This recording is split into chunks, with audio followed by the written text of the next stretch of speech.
let people tell her no. She'll tell them no first. The first time I ever did this business, I didn't know you should sponsor people. So I was in the real estate business at the time, and the first thing I ever did was the water filter business. And I happened to be a fitness nut. I was a health nut. And so when I saw this guy, I had a professor friend, and he had this little water filter with him. And I thought, oh, that's pretty cool. You know, that beats having to have the big Alhambra, beats having to have these big jugs of water. And, 23, 24 years ago, they didn't have water filters like they do now. I would buy the big gallons at the grocery store, send people to the grocery store to buy these big six-packs and lug them up the stairs to my place because I wanted to drink clean water. So when I saw these little water filters, I thought, well, that's really good. And during my real estate business, I would end every call with, oh, by the way, what do you do for your water? Do you pay $1 a gallon, or do you get the caca out of the faucet? And so people would say, well, I guess I drink the caca out of the faucet, or they pay $1 a gallon. And I would offer them, I have this little gizmo if you want to try it. It's like 5 cents a gallon for the filtered stuff. And after the first, 60, 90 days, I had sold like $60,000, $70,000 worth of these things. And I didn't really think much of it because, to me, it was small stuff. I was in the real estate business. You make a deal, and you make $15,000, $20,000, $30,000, and sometimes $50,000 or $70,000 or $80,000 for these long-term leases that I did with a fast food business at the time. So, for me to make $100 on one of these things was really not such a big deal. But the company called and said, well, you've sold more of these things than anybody in our history, so why don't you come on stage and tell people how you did that? So I thought, okay, I can do that. And the guy who introduced me, I'll never forget. He was one of the MC and one of the top people at the corporate. And he said, here's someone who's made $60,000, $70,000 worth of these sales, and I made maybe $35,000, $40,000, something like that. And he said, and she actually did it by selling the product. And I thought, well, what else would you do? How else does one make money? You sell stuff. That's kind of the deal. And so I didn't really understand that until somebody later said, you're supposed to sponsor people. And it's like, well, what is that? Well, you bring somebody in who does what you did. So I thought, oh, great. If I could have a couple of people like me, that'd be cool. So I started sponsoring, and I think I sponsored maybe 60, 70 people the first month. And I'll tell you something that I learned, and I have really never quite gotten over it, except that you just kind of have to get over it. Of all those people, I probably had 100 in the first 90 days that I sponsored. Most of the people that I came in at this $5,000 level, which at that time was kind of the basic starting level. You buy $5,000 worth of filters, water and air filtration. Those would be your demo units that you have, and of course that you sell to people, just so you have something to get started. Plus you make the higher commission levels. The more you start with, just like a wholesaler, the better price you get. The baker's dozen. That's kind of how that works. So after, the first 90 days, I would say half the people, I never saw them again, maybe a third. They just disappeared. And I thought, well, this is like really weird. You sponsor all these people. They all want to change the world. They all want to make a lot of money. And they can see what I'm doing, talk to people. P.S. At the end of my conversations, I tell them about this water thing, see if they want to keep drinking the caca out of the faucet or if they want to have filtered water for like a nickel or 5 cents a gallon, which was the thing at that time. That was the big edge. And people just disappeared. And I, for the life of me, could not figure out where they went and what happened to all this excitement. And it's been now 24 years, and the same thing happens today. I'm sure all of you have had people that sign up, and they're going to change the world, and then you never hear from them again. And most of these people didn't do refunds either. Nobody came back, and there weren't any chargebacks, so I didn't have any issue there. They just disappeared. One of the things I learned right away is that I got some of my best leaders from the customers that I got in those first 90 days. I've always been a customer person. I really do like selling stuff. And the customers and I personally was a customer myself. So I became one of their top distributors. In fact, I have a letter to this day that says I'm the first person ever in their 25-year history to hit the highest level in the company, which also happened to be called, by the way, NMDs, National Marketing Directors. That's where the names that you have came from that same company. And so what happened is, some of my top people, the top 2 people that I had, were customers first. So one reason to go after customers is that probably 50 to 60% of the top bananas, and I mean the top producers across companies that have a legitimate product like you do, were customers first. They did not come in to make the money. They tried the product and loved it.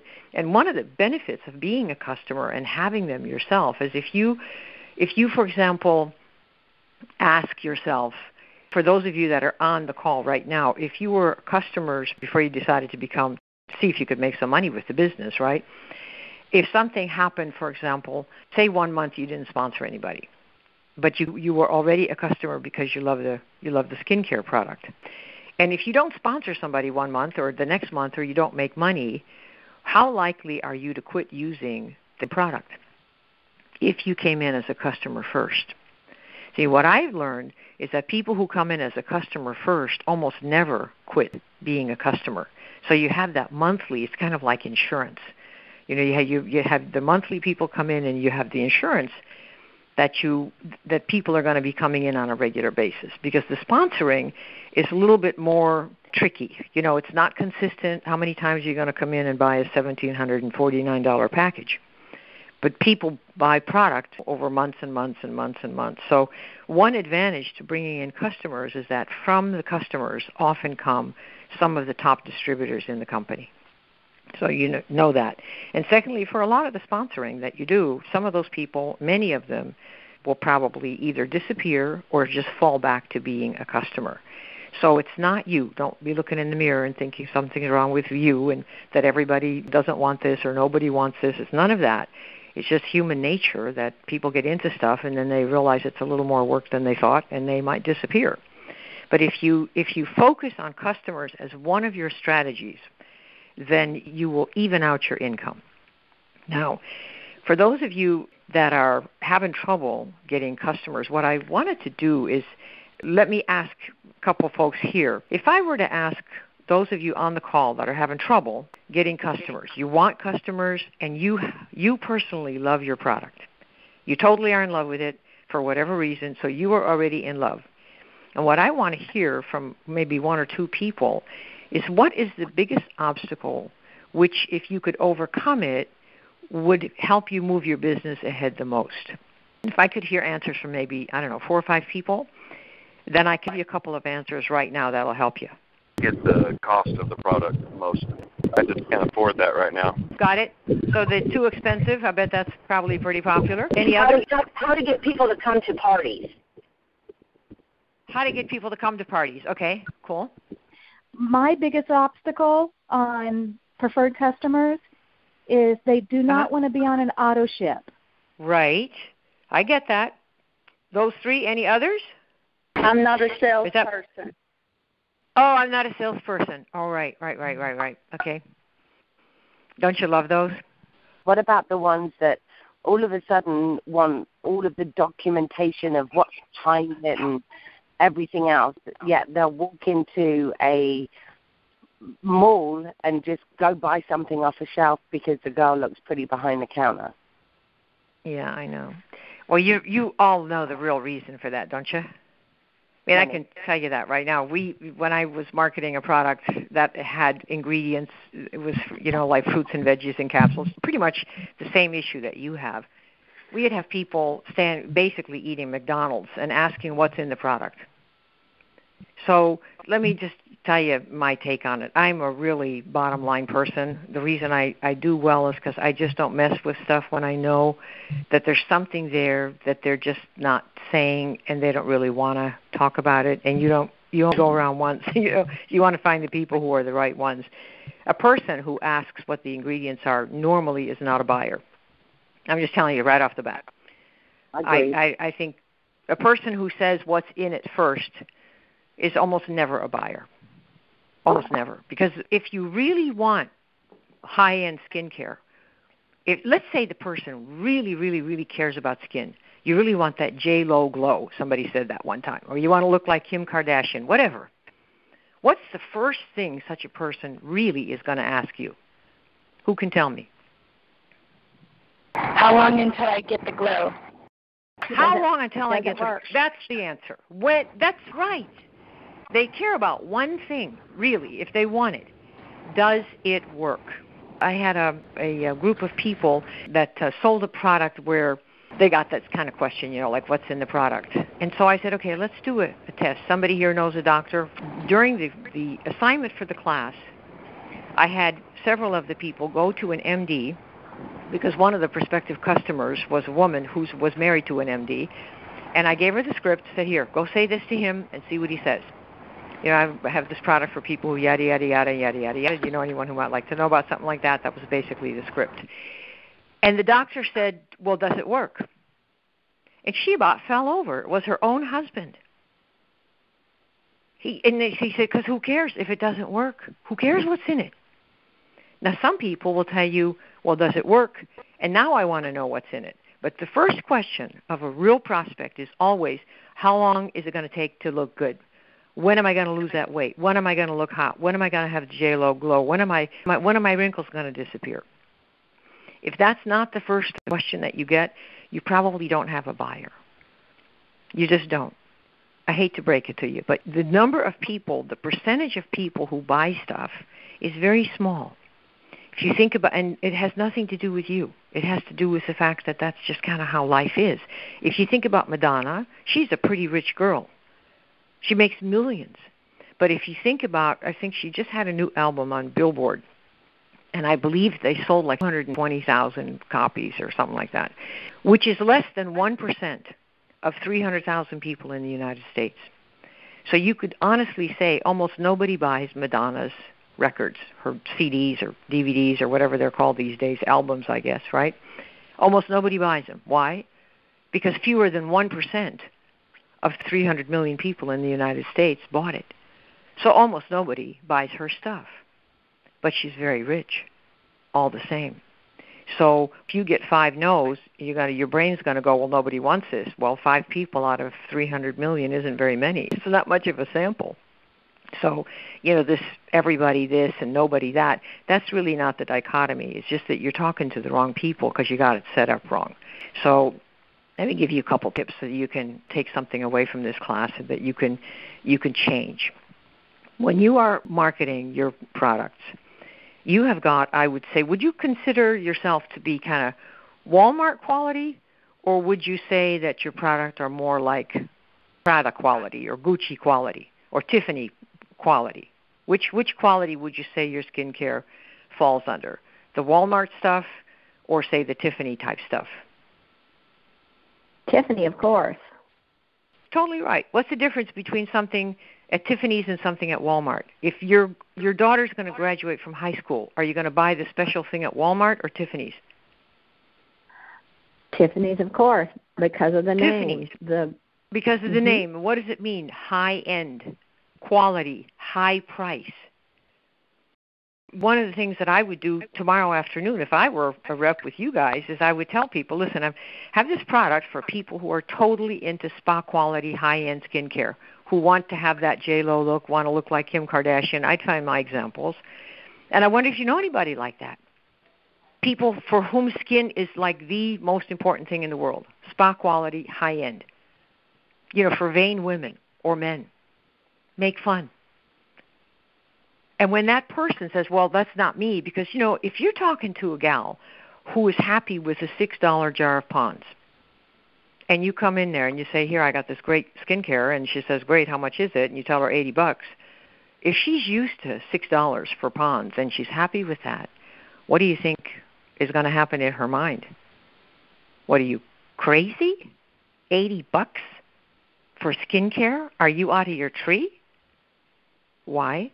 Because the values, there's no value match.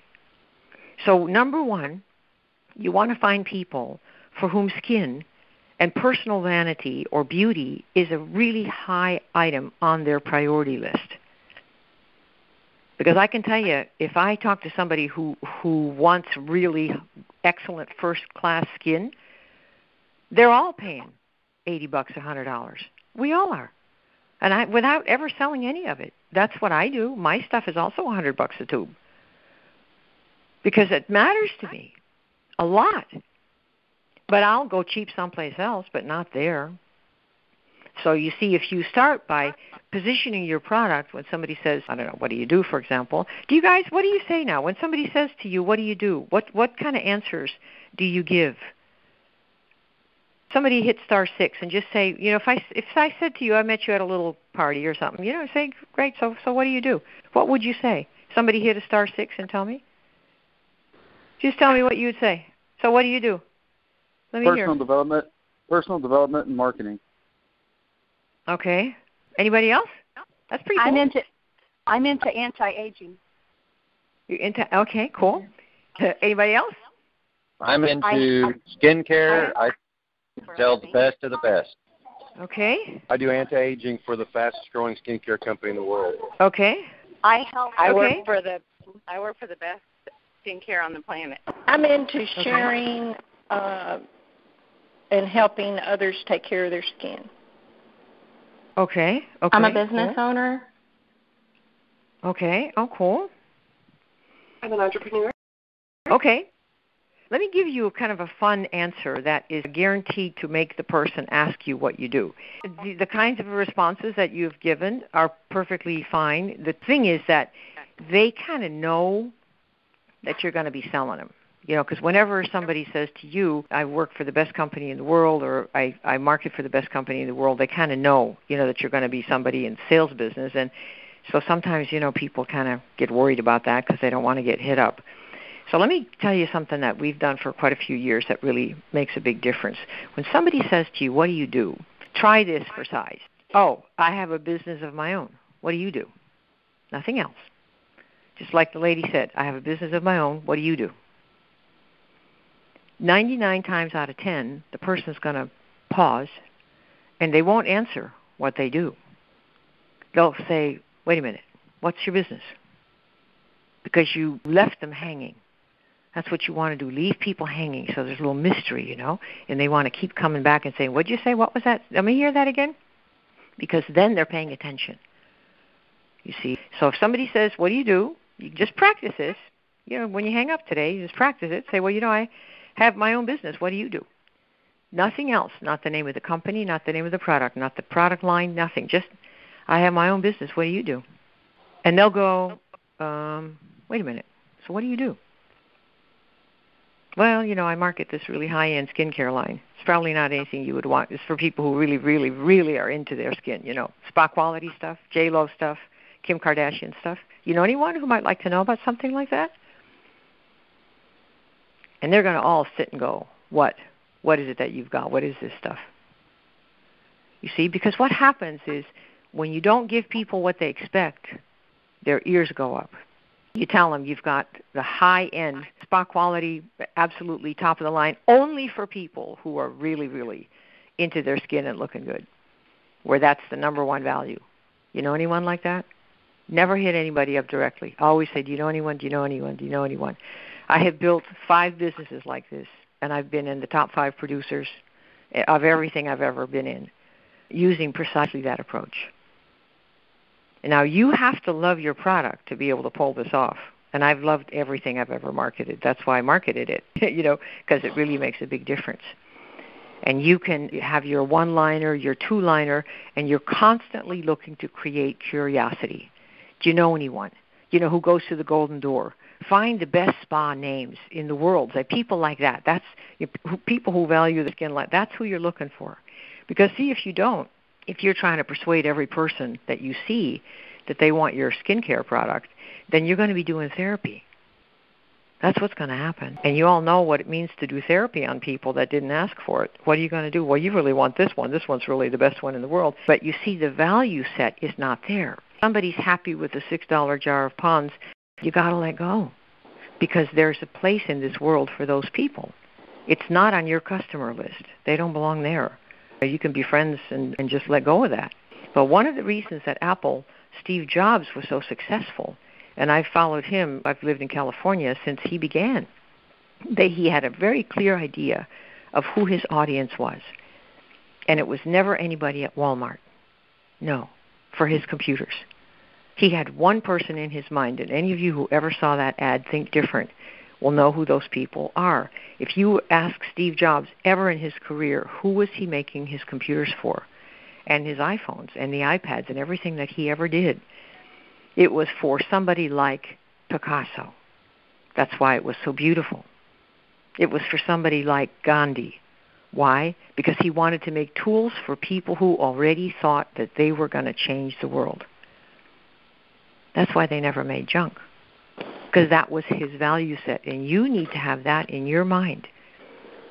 You're looking for people who really do want, who already value their skin a lot and how they look for the customer side, so that you can ask for those people and become a celebrity in your niche and in your area and in your neighborhood and on your Facebook pages, if you learn how to advertise properly, to call out those people for that. Everybody knows that the Macs are the computers for the artists and the doers, and they've known that for years, those of us who have been big fans. And so we pay more. Why do people pay more at Tiffany's? Because we all know it's super special.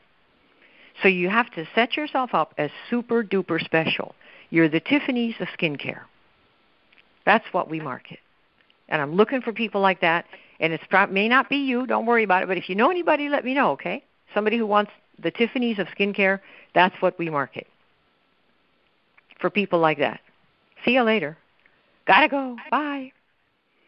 So you see, if you understand who you're marketing for, you will find those people. That's exactly what Apple has done all these years.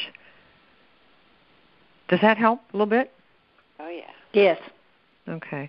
Now, in terms of what's in it, what I've done in the past, first of all, when people say what's in it to me about anything I've ever marketed, so, well, I'll send you a webpage, but this probably isn't for you anyway. And they'll say, and I always say that, it's probably not for you anyway, but I'll send you a link if you want that. And then, listen, I got a race. Catch you later. And I just completely write them off. And they'll say, why? Why do you say it's not for me? I say, because when somebody wants something like this, the first thing they ask is, does it work? And since you didn't ask that, I figure you're not really, it's probably not the right thing for you. Learn how to say no first. You should never have, nobody ever says no to me. I always say no first when I sense it coming, because I can't stand hearing no. So it's like, it might not be the right thing for you, at least not right now. But listen, I got to go. You got a great hairdo, you're looking good, or you lost some weight, or the red's perfect on you. I got a race. I'll catch you later, okay? Always say no first. Change the subject first. Say goodbye first. You want to always be in that position. So nobody ever gets the better end of the psychology stick there. So you change the conversation first, say no first, and says, it's probably not something for you. Anybody who asks for ingredients is probably not something for them. And I would just say that. Hey, you know what? It's probably not something for you. But be sweet. Always be smiling when you say that. Why is it not for me? Well, because the people who really want something like this always ask first, does it work? And since you didn't, I figure it's probably not really, a big deal. But don't worry about it. I love you anyway. I got a race. And here are the, I'll send you a link for the ingredients. And let go. Okay? You got to let go. You got to let go. What do you say when they say, I'm not a salesperson? Well, that's for the business. You're looking for that. Say, well, if you're not a salesperson, would you like to learn how to sell? If you could learn how to do it without being salesy, would you like to learn how to do that? And if the person says, no, not really, say, well, then this is probably not something for you. It's not a big thing. We can have dinners again some other time. You don't have to do this. A lot of people don't. See, the thing about sales is women will say in particular, I'm not a salesperson. Sorry, ladies, but, that's kind of, it seems to be a thing that we've got. We don't want to be a salesperson. And let me tell you why that is. The perception that a lot of people have, particularly about network marketers, is that they don't want to be made to go after their friends. This is really a very, very big deal for the women. I have learned over the years that they would rather do anything than lose friends. And it's not because we're some kind of pathetic things that we don't know what's going on. It's because friendships are very much in the fabric of our society among the women. We hold the communities together. We're basically the mesh that holds a lot of this stuff together. And so for us to be told, go on and hit up all your friends and tell them how you want this is not something that we want to do. Never let people tell her no. She'll tell them no first. Yeah, don't let anybody tell you no. That is really for the birds. I mean, I'm going to teach a class for you guys. Those of you who come, if you want to learn how to do that, I will give you your one-liner that you can use anytime, day or night, drunk or sober, with anybody, anywhere, anytime. And I can tell you that for every last one of you, you're going to have a slightly different script. And you're never going to tell anybody that you have the greatest skincare line in the world. Why would you not tell somebody that? Even though you might think it's true, why would you not say those words out loud? Does anybody know? Why would you not say, I've got the greatest skincare in the world? Does anybody know why you wouldn't want to say that? Maybe it ends the conversation. Well, the thing is, if you're selling it, you see, then that's what you're supposed to say.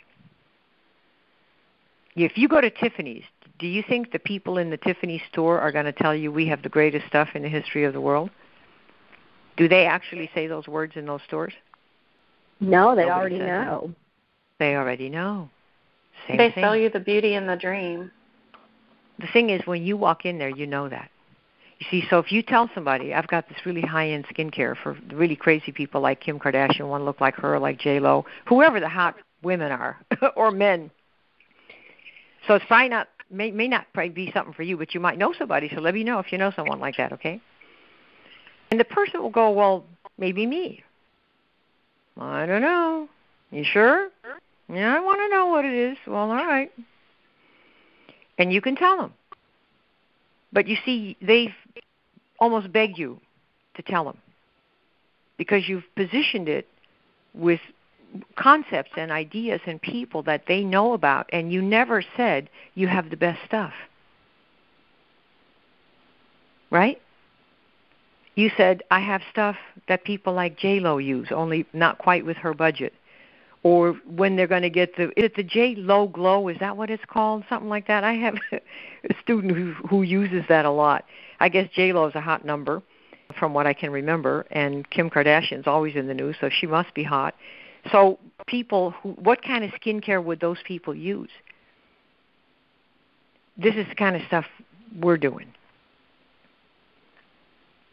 So you see, you've created imagery in somebody's mind, and you've never had to really stoop to saying yourself that you think you have the best thing on the planet, right? Because you demonstrate it.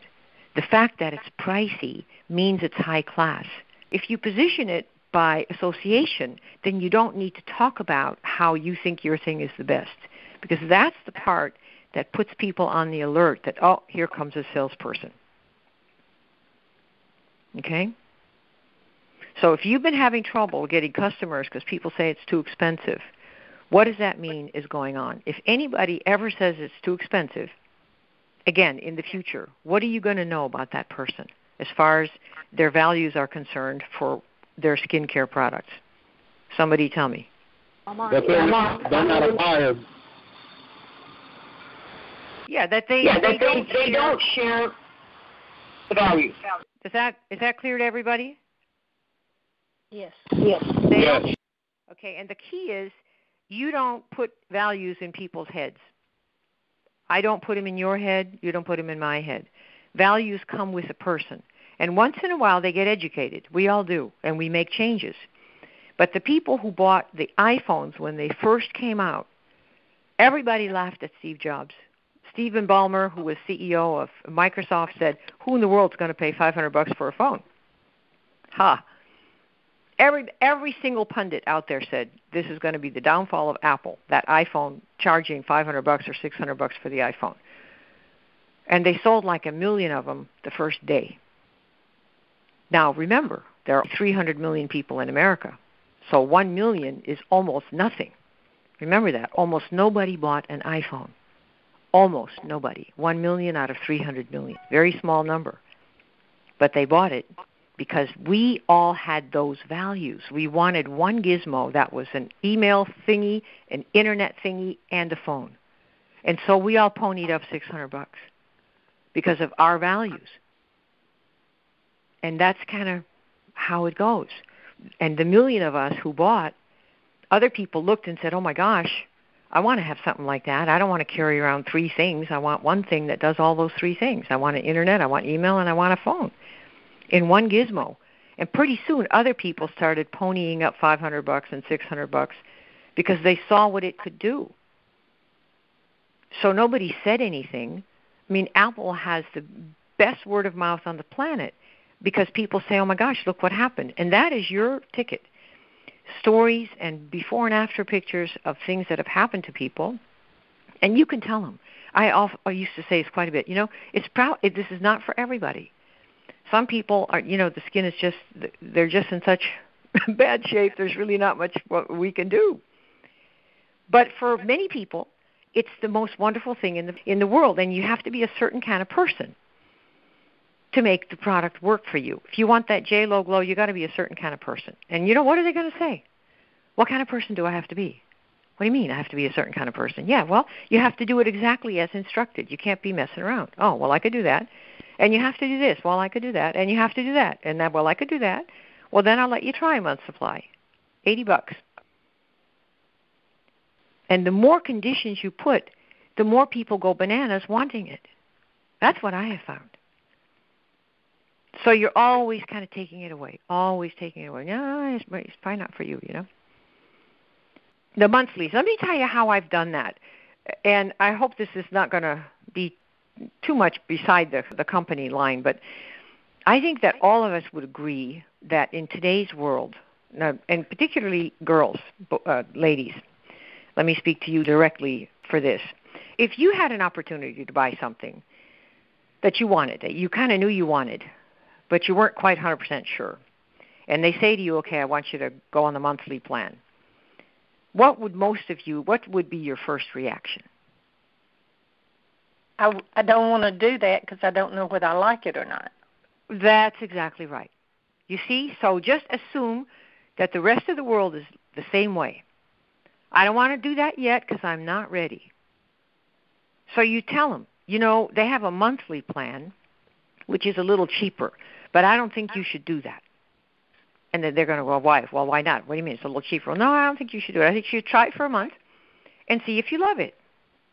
And give them, I'll tell you, I would prefer to buy, I was just telling them, I would pay $120 for a bottle of your stuff for a one-time try rather than go on auto ship before I had a kind of chance to try it.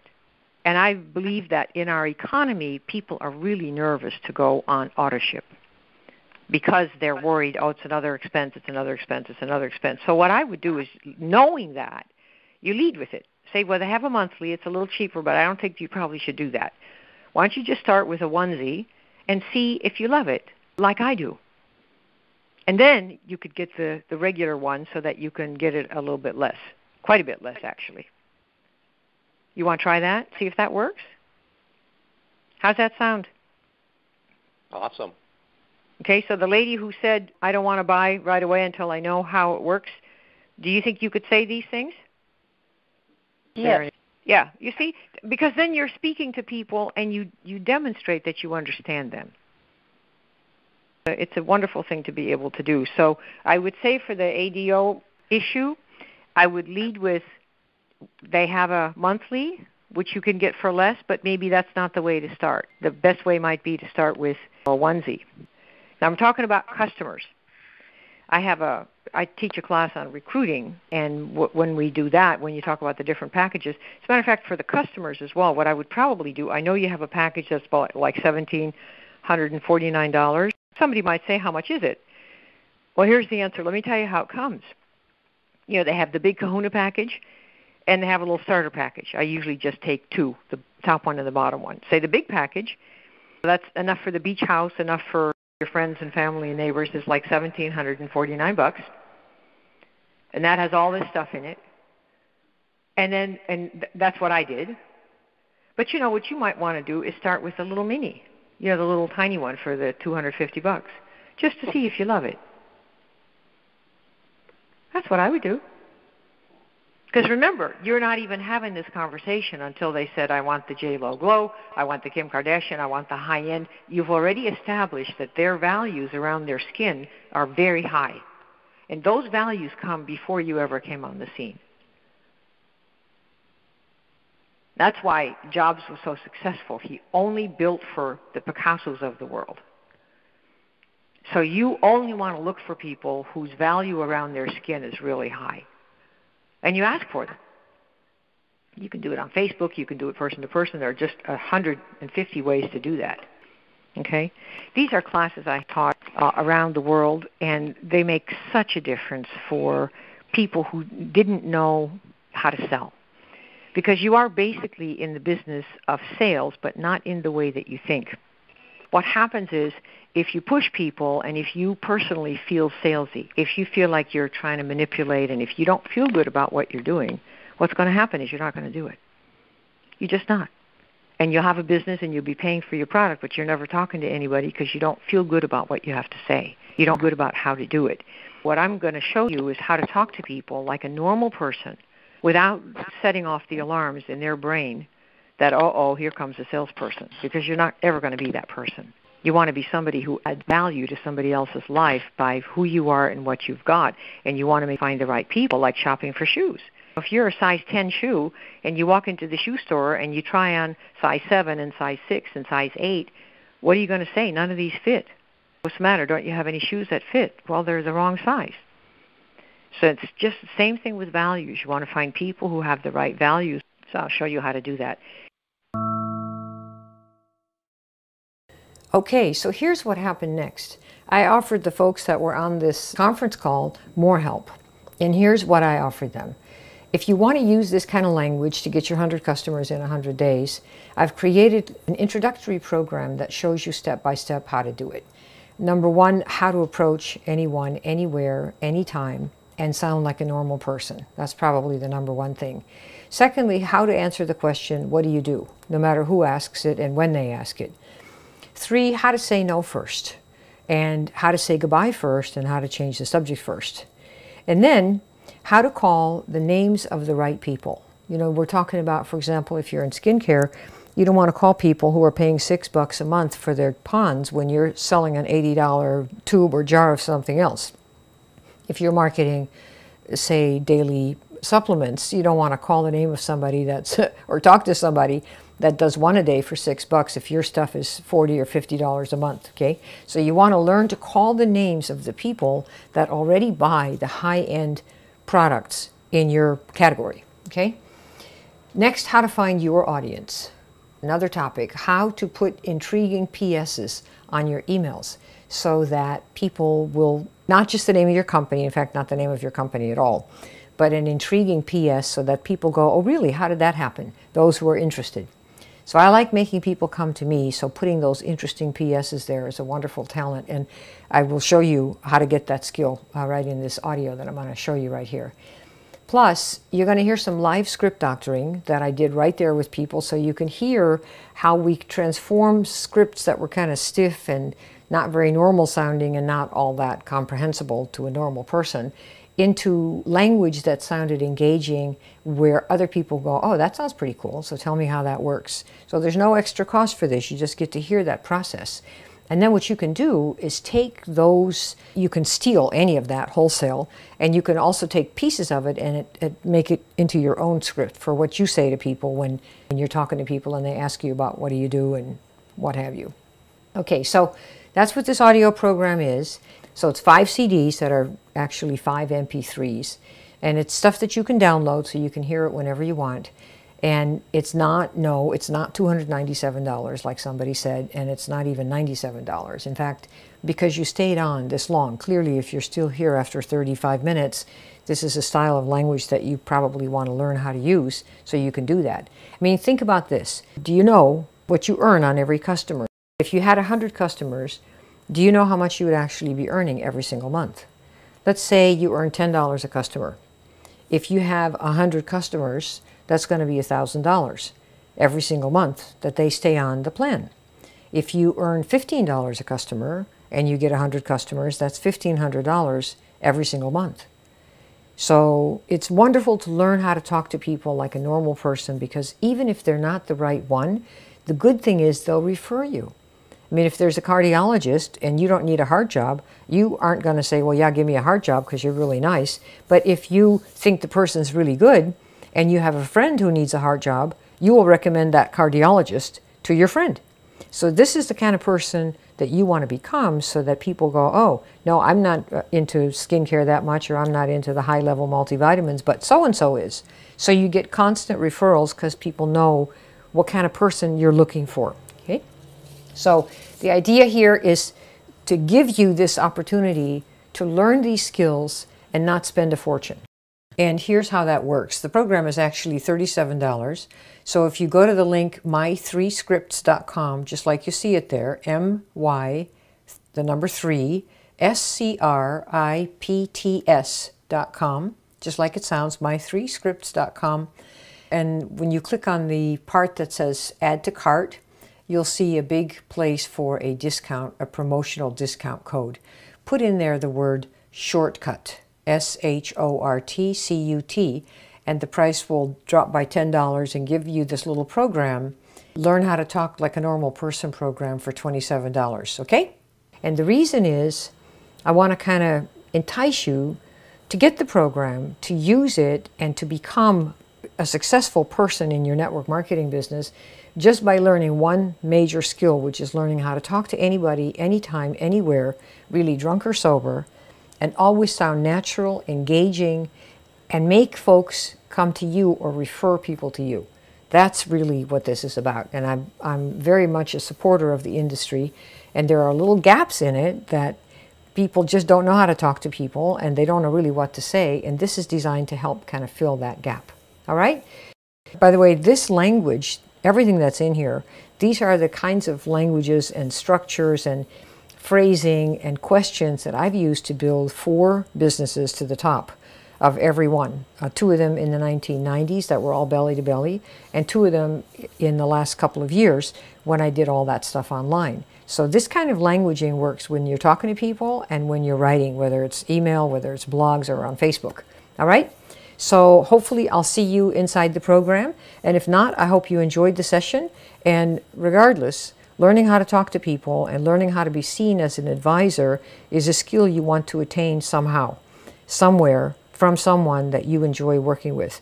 And this program, 3 Scripts, is designed to really give you those skills. You can try using the questions and the language that I have for you the next time you meet the next person that you're, that you want to talk to about your business. And I hope to see you on the inside. Are you coming? See it, click it, and bingo. See you soon. This is Kim Klaver signing off.